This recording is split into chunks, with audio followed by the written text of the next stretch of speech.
Hey everyone, it's Dr. Frants. Today I'm going to share a really interesting case with you. I had a patient who came to me with a really large mass on her forehead. For several years it was slowly growing, getting larger. She actually styled her hair with bangs to cover it because it was very obvious and really bothersome to her. So here's the imaging of the patient, and you can see on the left of the screen you can really notice the bulge.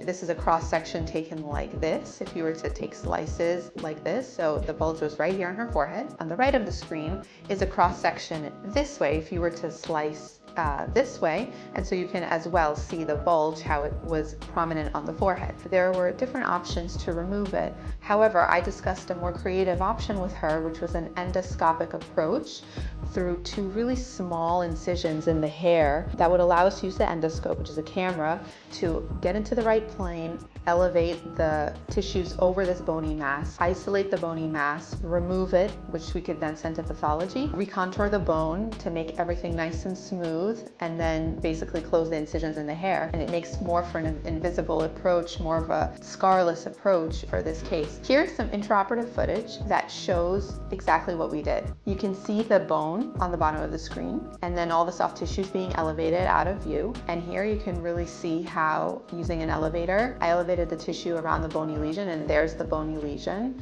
comes into view very nicely. After this, there were essentially two components to removing it. Part one, actually remove a piece of it on block that we sent to the lab to review and confirm that it truly is just a benign bony lesion. And then the next part of this is to contour the remaining frontal bone of the forehead so that you're not left with any jagged edges. And you can just see that the forehead is really smooth. The contour is beautiful. This is just 2 weeks after surgery. There are no incisions that can be seen at all. Each incision, there were just two, and each incision was less than 1 centimeter in length. The patient jokingly said that when she first removed the bandage after surgery, for a second she thought that she didn't have a surgery at all. We're both super excited about her results. I'm happy that now she can style her hair differently and she can show off her beautiful forehead.